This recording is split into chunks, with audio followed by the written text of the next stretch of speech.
Hokbarni hamkarni shamungo yak barukjak Hokbar tangbedeni mantri Ratanlal Nath Tripura Agriculture Gazetted Association ni habanokni lua jimungbai holnogo krisi barta mungai kaisa leaflet chengirikha fiogirikha Hokbar tangbedeni mantri Ratanlal Nath bonokaribo o pandawo manjakha mothani tangphang karaktei kasku akosong এখানে উপস্থিত হওয়ার কারণ হলো এটা হলো ত্রিপুরা কৃষি স্নাতক সমিতি ইংরেজির তাগাদা অর্থাৎ কৃষি দপ্তরের যারা গ্যাজেট অফিসার তাদের একটা সমিতি আছে। এই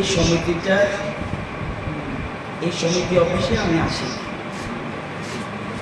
আজকে এই সমিতির অফিসে আসার উপলক্ষে আজকে তাদের হলিডে, সেই জন্য আজকে এখানে আসার জন্য নিমন্ত্রণ করেছে এবং তাদের কার্যকর্তারা থাকবে, অফিসার্সরা থাকবে, তাদের বিভিন্ন কথাবার্তা শুনব, আমার যদি কিছু বলার থাকে সেটা বলবো, এই জন্য এখানে আসা।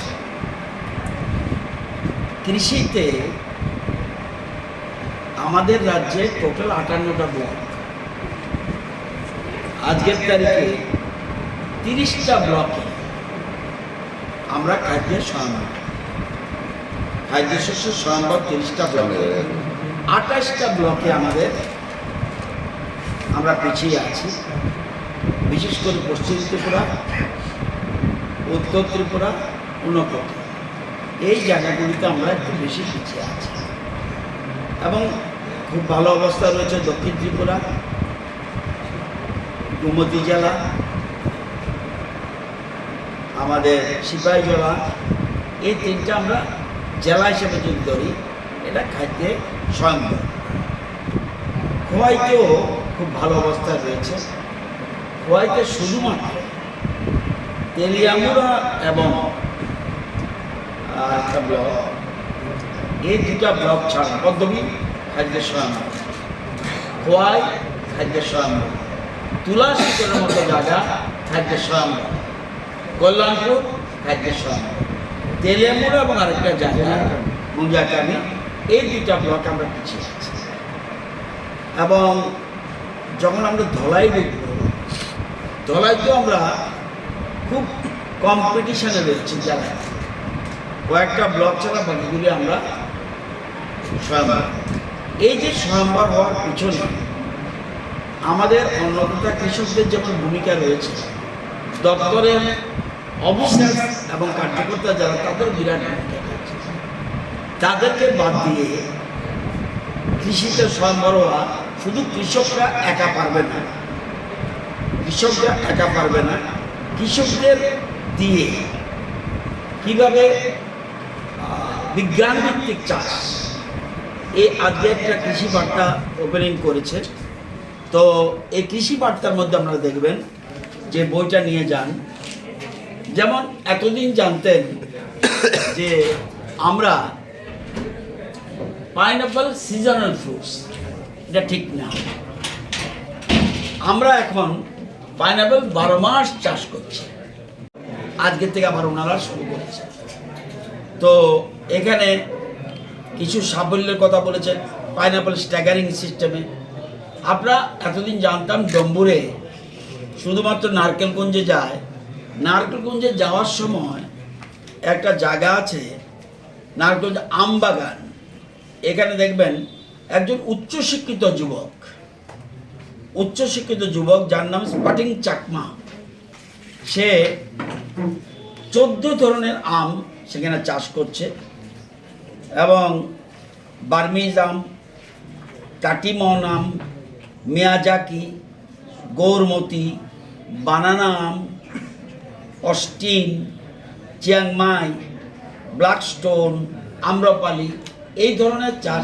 আমরা এক একটা আমের ওজন কোনোটা 2 কেজি 2.5 কেজি পর্যন্ত আছে।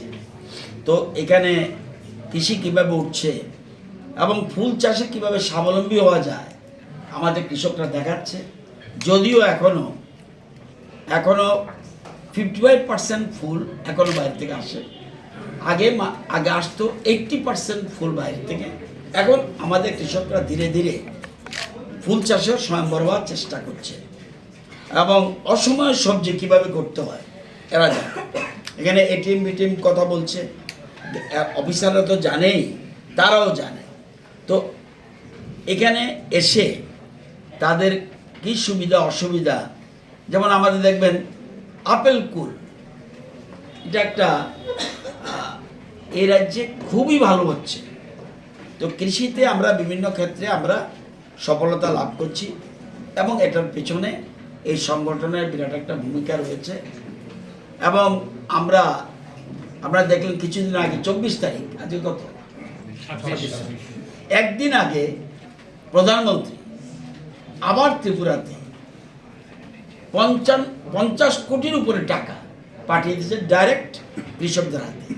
কারণ কৃষকরা যদি না থাকে, এই যে আমি দুপুরে রুটি খেয়ে আসলাম, এটাকে আমি বানিয়েছি। আপনারা যে দুপুরে ব্রেকফাস্ট করলেন, আপনি বানিয়েছেন? আমরা কেউ বানাচ্ছি না।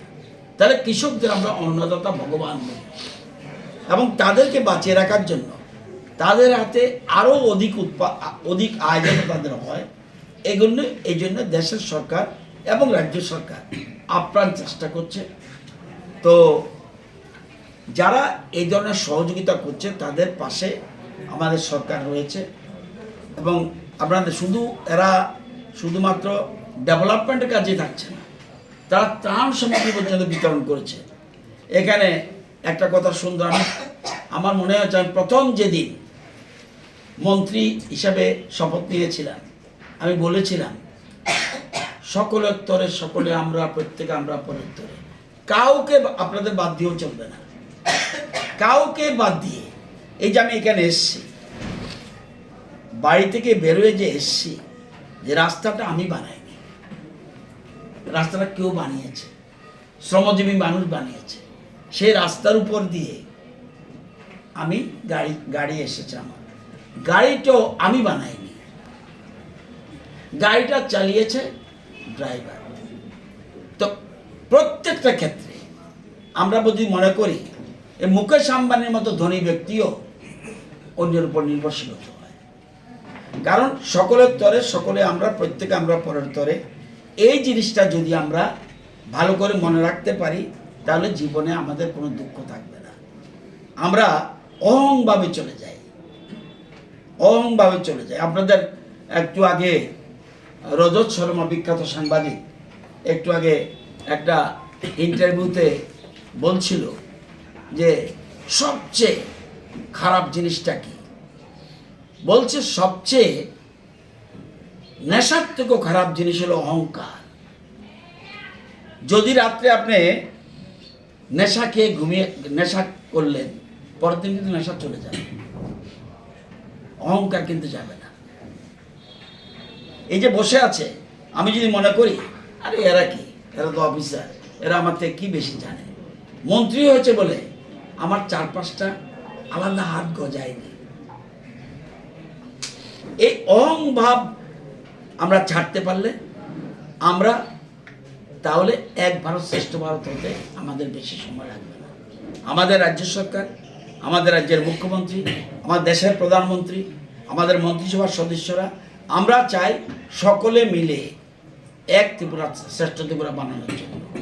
আমরা সব দিকে সাকসেস হয়েছে কথা বলবো না, কিন্তু গত 7 বছরে এই আগামী 9 তারিখ বোধহয় খুব সম্ভব 9 মার্চ আমাদের বোধহয় 2 বছর, এই সেকেন্ড গভর্নমেন্টের 2 বছর পূর্ণ হবে।